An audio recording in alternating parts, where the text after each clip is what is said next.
Bonjour à tous et merci d'être à l'écoute de cette autre édition de la revue de la presse camerounaise.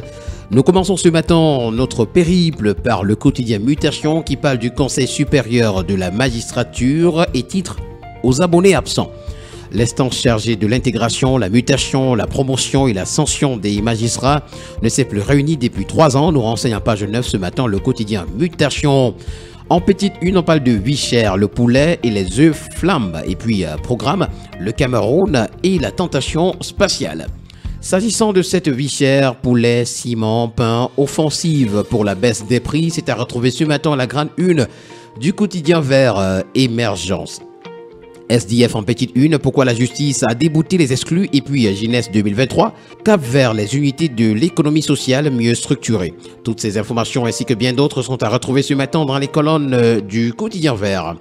Pour le quotidien Nouvel Horizon, le Cameroun est à refaire. La vie est devenue trop chère. C'est justement le titre que nous présente le journal qui parle de vie chère. Le Cameroun est à refaire. Dans les marchés, les prix des denrées de première nécessité comme le riz, l'huile végétale ou encore la farine de blé ont augmenté.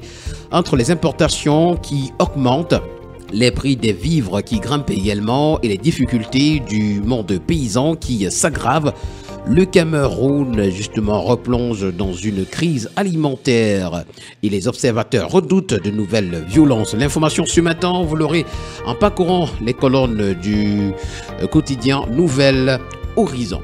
Ce matin, avec le quotidien de la santé EcoSanté, on parle de l'hépatite virale C. Le traitement est désormais gratuit, nous renseigne le journal. C'est la teneur d'un communiqué de presse rendu public par le ministre de la Santé publique, le docteur Manaouda Malachi.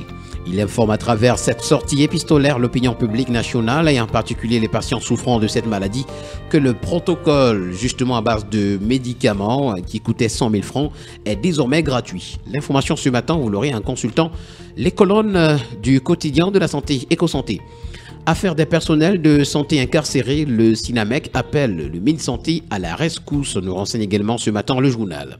Le quotidien national bilingue Cameroun Tribune, pour sa part, ce matin, s'intéresse à la 44e conférence ministérielle de la francophonie en nous faisant comprendre que le Cameroun est prêt.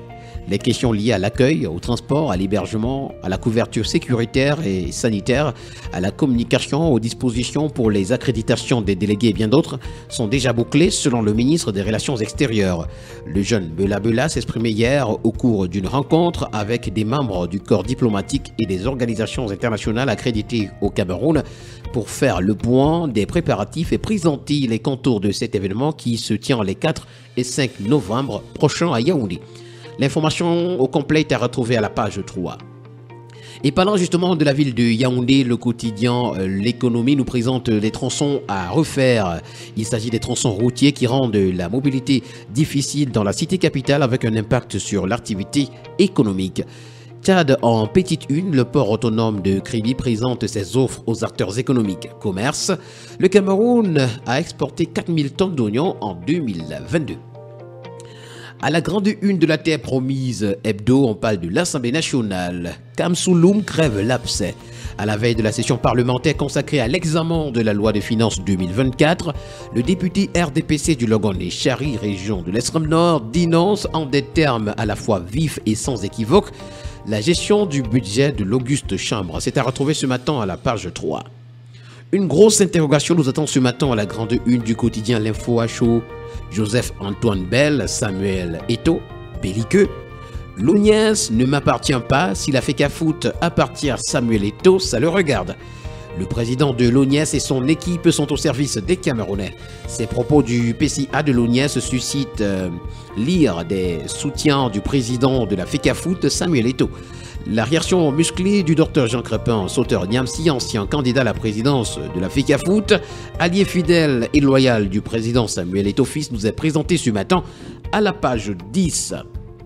Rodéo 2023 en petite une semaine à la conquête de l'Ouest, terre d'opportunités, c'est à retrouver en page 7. Et puis RDPC Léquier et Yébéa ici remobilise les troupes.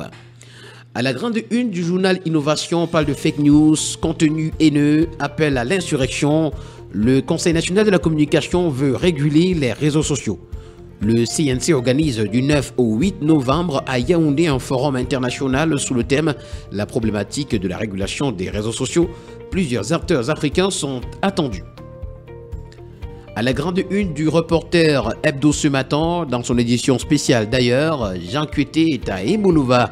Le Cameroun n'est pas le Gabon est le titre que nous présente ce matin le journal, en nous faisant comprendre que le secrétaire général du comité central du RDPC, Jean Kueté, a présidé le séminaire de formation du parti à l'intention des militantes et militants de tous les organes de base. C'était le samedi 21 octobre 2023 à la maison du parti de Nkovos à Ebolova, en vue d'orienter les actions futures dans la perspective des élections en vue.